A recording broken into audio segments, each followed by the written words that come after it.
5 நாள் பயணமாக கொடைக்கானலுக்கு புறப்பட்டார் முதலமைச்சர் மு க ஸ்டாலின். குடும்பத்தினருடன் தனி விமானம் மூலமாக பயணம்.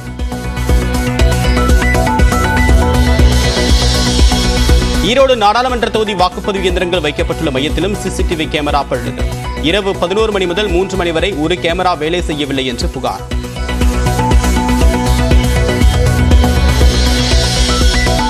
உதகையில் இவிஎம்கள் பாதுகாக்கப்படக்கூடிய ஸ்ட்ராங் ரூமில் எந்த பாதுகாப்பு குறைபாடும் இல்லை. சிசிடிவி கேமராக்கள் 26 நிமிடங்கள் செயலிழந்து தொடர்பாக மாவட்ட தேர்தல் அதிகாரி விளக்கம். ஓவர் ஹீட்டிங்னாலும் வென்டிலேஷனாலும் ஒரு ட்ரிப்பாய் சிசிடிவியே ஒர்க் ஆகல. 20 மினிட்ஸ் 6:17 இருந்து ஆரம்பிச்சு 6:43 வரைக்கும் ஒர்க் ஆகல. கர்நாடகாவில் யார் முதல்வர் என்ற பிரச்சனை இன்னும் தீரவில்லை. நியூஸ் 18 குழுமத்திற்கு அளித்த பேட்டியில் காங்கிரஸ் கட்சியை விமர்சித்த பிரதமர் நரேந்திர மோடி. कर्नाटका की जनता पश्चाताप कर रही है कि हमने इतनी बड़ी गलती कर दी, इनको बिठा दिया। तो जन समर्थन हमारा कम नहीं हुआ है, जन समर्थन हमारा बढ़ा है। अब कानून व्यवस्था देखिए।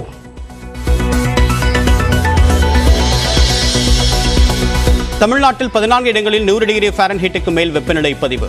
நாளை மறுதினம் வரை உள் மாவட்டங்களில் வெப்ப அலை வீச வாய்ப்பு என்று வானிலை ஆய்வு மையம் தகவல்.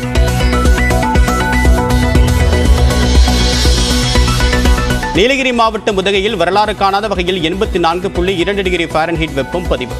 38 ஆண்டுகளுக்கு முந்தைய உச்சபட்ச வெப்பநிலையையும் முறியடித்தது.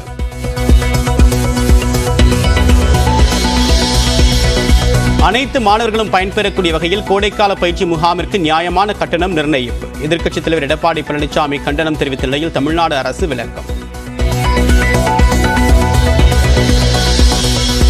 கல்லூரி மாணவிகளை தவறான பாதைக்கு அழைத்து சென்ற தொடர்பான வழக்கில் இன்று தீர்ப்பு. பேராசிரியை நிர்மலா தேவி கட்டாயம் நேரில் ஆஜராக விருதுநகர் மாவட்ட மகளிர் விரைவு நீதிமன்றம் உத்தரவு. சென்னையில் அடுக்குமாடி குடியிருப்பில் பால்கனியிலிருந்து தவறி விழுந்த குழந்தை. ஆபத்தை பொருட்படுத்தாமல் முதல் மாடியில் ஏறி மீட்க உதவிய குடியிருப்பு வாசிகள்.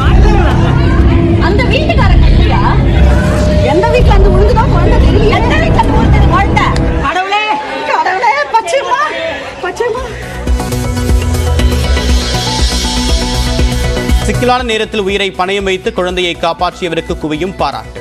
இக்கட்டான நேரத்திலும் சமயோஜிதமாக செயல்பட்டதாகவும் பேட்டி. எல்லாருமே ஏற முடியல ஆக்சுவலா. பட் அந்த பேலன்ஸ் பண்ணி ஃபர்ஸ்ட் ஹோல்ட் பண்ணி பேபின்னு ஷர்ட் பிடிச்சி கீழே கிறக்கலாம்னு நினைச்சேன். ஆனால் கீழே ஷர்ட் வெயிட் தாங்குமா இல்லைன்னு தெரியாது. அதுக்கப்புறம் ஹேண்ட் பிடிச்சிட்டு ஸ்லோவா கீழே கிறக்கிட்டேன்.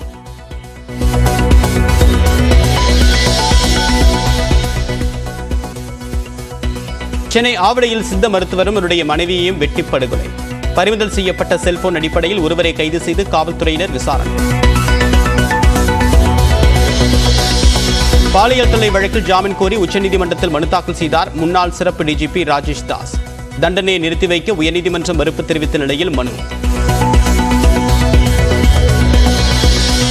மதுரை ஒத்தக்கடை பகுதியில் போதைப் பொருட்கள் விற்பனையை கட்டுப்படுத்த வலியுறுத்தல். அனைத்து கட்சிகள் சார்பில் கடையடைப்பு போராட்டம்.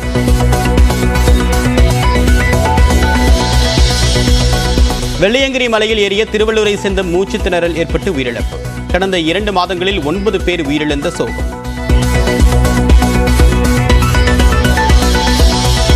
கோடை விடுமுறையால் திருப்பதியில் தொடர்ந்து அதிகரிக்கும் பக்தர்கள் எண்ணிக்கை. இலவச தரிசனத்தில் ஏழுமலையானை தரிசிக்க 8 மணி நேரம் காத்திருப்பு.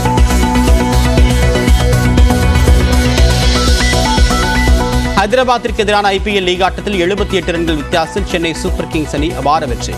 புள்ளி பட்டியலிலும் 3ஆம் இடத்திற்கு முன்னேறி அசத்தல்.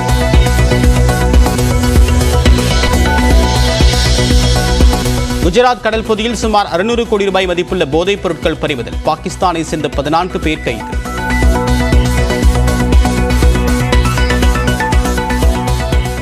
சென்னை அடுத்த ஆவடியில் இரட்டை கொலை தொடர்பாக மகேஷ் என்பவரை கைது செய்து காவல்துறையினர் விசாரணை மேற்கொண்டு வருகின்றனர். விவரங்களுடன் நிகழ்ச்சிய செய்தியாளர் கன்னியப்பன். கன்னியப்பன், இந்த கைதுடைய பின்னணி என்ன?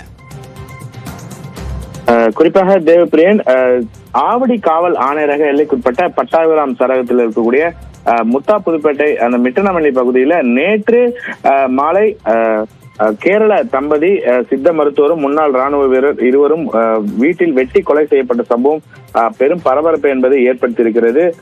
குறிப்பாக இந்த காந்தி ரோடு சாலையில வசித்து வருபவர் சித்த மருத்துவர் சிவன் நாயர். அவருடைய மனைவி பிரசன்னகுமாரி. இவர்கள் வீட்டுக்கு வந்த மர்ம நபர் இவரை வெட்டிவிட்டு அவர் வீட்டில எதுவும் தங்க நகைகள் பணத்தை கொள்ளையடிக்காமல் கொலை செய்து விட்டு சென்றதாக போலீஸ் விசாரணையில தெரிய வந்திருக்கு. மேலும் அந்த முதற்கட்ட விசாரணையில சம்பவ இடத்துல ஒரு செல்போன் கைப்பற்றப்பட்டிருக்கு. அதன் அடிப்படையில் மகேஷ் என்கிற ராஜஸ்தான் மாநில நபரை முத்தா புதுப்பேட்டை போலீசார் கைது செய்து விசாரணை மேற்கொண்டு வராங்க. இவர் வலசரவாக்கத்தில் இருக்கக்கூடிய ஒரு ஹார்ட்வேர் கடையில பணியாற்றி வருவதாகவும், இவர் ஏன் இங்கு வந்தார், இவருக்கும் அந்த சிவன் நாயருக்கும் என்ன வாக்குவாதம் ஏற்பட்டு இந்த கொலை நடந்திருக்க கூடும் என ஆவடி மாநகர காவல் ஆணையர் சங்கர் IPS தலைமையில நேரடி விசாரணை என்பது நடைபெற்று வருகிறது.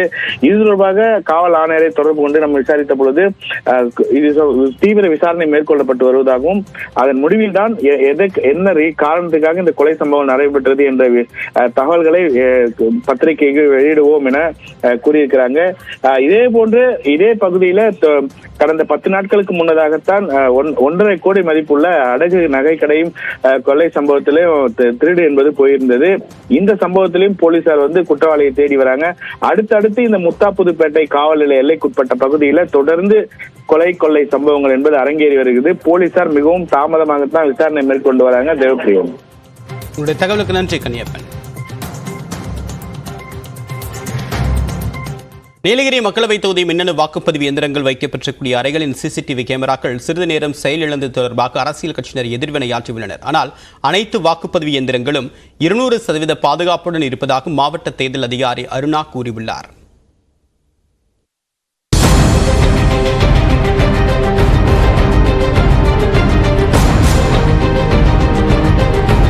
நீலகிரி மக்களவை தொகுதியில் பதிவான வாக்குகளின் வாக்குப்பதிவு இயந்திரங்கள் உதகை அரசு பாலிடெக்னிக் கல்லூரியில் சீல் வைத்து கண்காணிக்கப்படுகின்றன.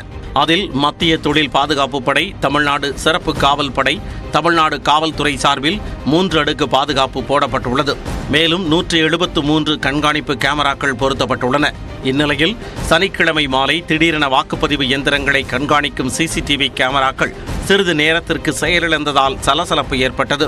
இதுகுறித்து விளக்கம் அளித்த மாவட்ட தேர்தல் அதிகாரியும் ஆட்சியருமான அருணா, அதிக வெப்பம் மற்றும் தொழில்நுட்ப பிரச்சினை காரணமாக CCTV கேமராக்கள் செயலிழந்ததாக தெரிவித்தார்.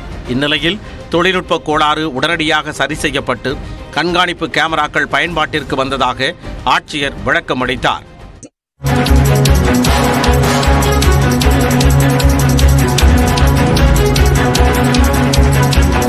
சட்டவிரோத பண பரிவர்த்தனை வழக்கில் முன்னாள் அமைச்சர் செந்தில் பாலாஜிக்கு ஜாமீன் வழங்கக்கூடாது என்று உச்சநீதிமன்றத்தில் அமலாக்கத்துறை தன் தரப்பு வாதங்களை முன்வைத்து வருகிறது. விவரங்களை நிகராமுடைய சிறப்பு செய்தியாளர் சிஸ்திரா விவரம் என்ன? முன்னாள் அமைச்சர் செந்தில் பாலாஜிக்கு ஜாமீன் வழங்கக்கூடாது என்று எழுத்துப்பூர்வ பதில் மனுவை தற்பொழுது அமலாக்கத்துறை உச்சநீதிமன்றத்தில் தாக்கல் செய்துள்ளது. மிக முக்கியமாக இந்த விவகாரத்தை பொறுத்தளவில் அமைச்சர் பதவியை ராஜினாமா செய்த பிறகும் MLA பொறுப்பில் செந்தில் பாலாஜி இருப்பதன் காரணமாக அவர் ஒரு ஆதிக்கம் செலுத்தும் நபராக இருக்கிறார். இன்ஃபுளுன்ஷியல் பர்சனாக இருப்பதன் அடிப்படையில் வழக்குகளுடைய சாட்சியங்களை அளிப்பதற்கான வாய்ப்புகள் உள்ளதால் செந்தில் பாலாஜிக்கு ஜாமீன் வழங்கக்கூடாது என்ற ஒரு கோரிக்கையை தற்போது எழுத்துப்பூர்வமாக அமலாக்கத்துறையானது உச்சநீதிமன்றத்தில் தெரிவித்துள்ளது. மேலும் இந்த வழக்குகளுடைய விசாரணையின் பொழுது செந்தில் பாலாஜி முழுமையாக ஒத்துழைப்பை வழங்கவில்லை என்ற ஒரு குற்றச்சாட்டையும் அமலாக்கத்துறையானது உச்சநீதிமன்றத்தில் தெரிவித்துள்ளது. கடந்த 2016 ஆண்டு முதல் 2021 ஆண்டு வரையிலான காலகட்டத்தில் செந்தில் பாலாஜி, அவரது மனைவி மேகலா மற்றும் செந்தில் பாலாஜியுடைய சகோதரர் அசோக் மற்றும் அவருடைய மனைவி நிர்மலா ஆகியோருடைய வங்கி கணக்குகள் என்பது முழுமையாக ஆய்வு செய்யப்பட்டது எனவும், அதன் அடிப்படையில் கடந்த 2013-14 நிதியாண்டு மற்றும் 2021-22 ஆகிய நிதியாண்டுகளில் செந்தில் பாலாஜி சட்டவிரோதமாக 1 கோடி மதிப்பிலான ஒரு தொகையை டெபாசிட் செய்துள்ளார் என்ற ஒரு தகவலையும் தற்பொழுது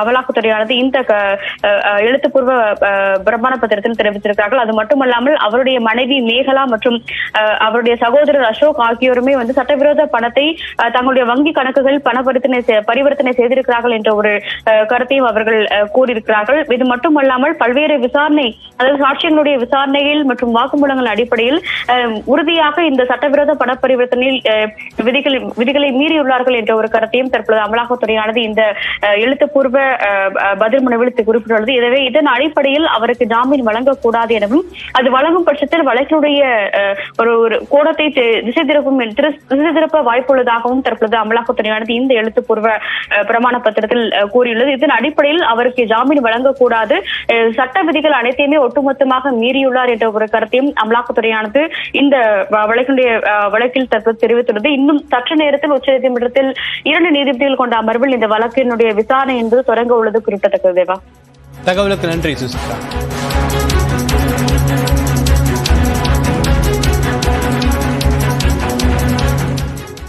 கோவை மாவட்டத்தில் உள்ள வெள்ளியங்கிரி மலை ஏறிய திருவள்ளூரை சேர்ந்த நபர் மூச்சுத்திணறல் ஏற்பட்டு உயிரிழந்தார். திருவள்ளூர் மாவட்டத்தை சேர்ந்த 46 வயதான புண்ணியகோடி என்பவர் தன்னுடைய நண்பர்களுடன் வெள்ளியங்கிரி மலையில் ஏறியுள்ளார். முதல் மலை ஏறும்போதே மூச்சுத்திணறல் காரணமாக மயங்கி விழுந்த புண்ணியகோடியை மீட்ட வனத்துறையினர் அவரை பூலுவப்பட்டி ஆரம்ப சுகாதார நிலையத்திற்கு அழைத்து சென்றனர். அங்கு அவருக்கு முதலுதவி அளிக்கப்பட்ட நிலையில் மேல் சிகிச்சைக்காக கோவை அரசு மருத்துவமனைக்கு வனத்துறையினர் அனுப்பி வைத்தனர். எனினும் அவர் மருத்துவமனைக்கு செல்லும் வழியிலேயே உயிரிழந்தார். முதற்கட்ட விசாரணையில் மலையேறிய போது மூச்சுத்திணறல் ஏற்பட்டு புண்ணியகோடி உயிரிழந்திருப்பதாக காவல்துறையினர் தெரிவித்தனர். இந்த ஆண்டில் மட்டும் வெள்ளியங்கிரி மலையில் ஏறிய போது உயிரிழந்தவர்கள் எண்ணிக்கை 9 உயர்ந்துள்ளது.